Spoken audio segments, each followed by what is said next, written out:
السلام عليكم ورحمة الله وبركاته. الحمد لله رب العالمين والصلاة والسلام على رسوله المصطفى وعلى آله وصحبه أهل الصدق والوفاء. أما بعد.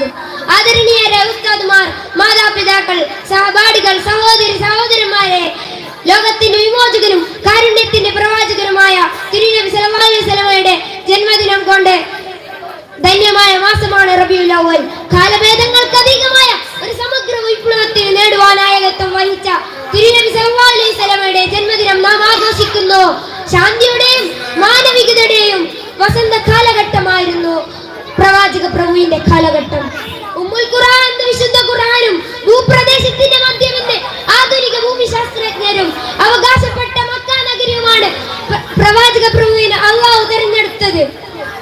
പ്രവാചകരുടെ വിമോചന സന്ദേശം ലോകമെമ്പാടും എത്താൻ അതിന്റെ പ്രചാരണം ലോകത്തിന്റെ മധ്യത്തിൽ വെച്ച് തുടങ്ങുന്നത് അത്യുത്മം തന്നെ. ലോകോത്തര ഉന്നത ഭാഷവും ഉന്നത കുലമഹിമയും ആരെയും ആകർഷിക്കുന്ന സൗന്ദര്യവും പ്രവാചക പ്രഭുവിൽ മേച്ചത് കേവലം യാദൃശികമല്ല. ഭാഷ, ദേശം, വർണ്ണം, കുലമഹിമ തുടങ്ങിയവ ഭൗതിക മൂല്യങ്ങളുടെ പരിപൂർണത മൂലം പ്രവാചകൻ ലോക ജനതയുടെ ആകർഷ ബിന്ദുവായി തീരണമെന്ന് അള്ളാഹുവിന്റെ നിർബന്ധമാണ് ഇതിന്റെ പിന്നിലെ രഹസ്യം. ജൂതന്റെ തോട്ടത്തിൽ കാരക്കുകൾക്ക് വേണ്ടി വെള്ളം കോരിയ പ്രവാചകൻ തൊഴിലാളിക്കും ഹൈബറിൽ വമ്പിച്ച സമ്പത്തിന്റെ ഉടമയായി പ്രവാചകൻ മുതലാളിക്കും ഭാര്യമാരോട് നീതിപൂർവം വർത്തിച്ച പ്രവാചകൻ ഭർത്താവിനും ഫാത്തിമയെ ലാളിച്ചു വളർത്തിയ പിതാവിനും ഹസൻ ഹുസൈൻ റളിയല്ലാഹു അൻഹുവിനെ താലോലിച്ച പ്രവാചകൻ പിതാമഹനും അങ്ങനെ മാതൃക കാണിച്ച നേതാവാണ് ഈ ചരിത്ര പുരുഷൻ. അതേ പ്രബോധകർക്ക് മുന്നിൽ ഏത് ഹിമാലയൻ പ്രതിസന്ധികളും തട്ടിമാറ്റാൻ തന്റെ മക്കയിലെ ജീവിതത്തിൽ പാഠങ്ങളുണ്ട്. കുടുംബക്കാരുടെയോ നാട്ടുകാരുടെയോ അധികാരവർഗത്തിന്റെയോ പ്രീതിയല്ല, കൂക്കുവിളിയും ഉപരോധവും കല്ലെറും പ്രബോധകരെ പിന്തിരിക്കില്ല.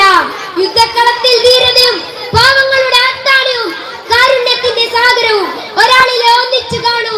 ഈ തിരുനബിയിൽ ഇബ്രാഹിം അലൈഹിസ്സലാമിന്റെ വിശ്വാസദാർഢ്യവും മൂസ അലൈഹിസ്സലാമിന്റെ സ്ഥൈര്യവും യൂസുഫ് അലൈഹിസ്സലാമിന്റെ സൂക്ഷ്മതാബോധവും ഈസാ അലൈഹിസ്സലാമിന്റെ സഹനശീലവും ഒരുമിച്ച് സമ്മേളിച്ച അപൂർവ വ്യക്തിത്വത്തിന്റെ ഉടമയാണ് മാനവരിൽ മഹോന്നതനായ മുഹമ്മദ് നബി സല്ലല്ലാഹു അലൈഹി വസല്ലമ.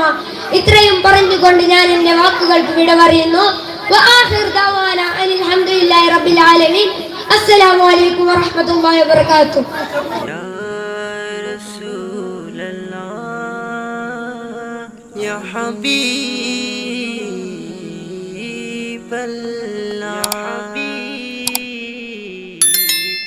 মনে বড় আশা ছিল যাব মদিনায়, মনে বড় আশা ছিল যাব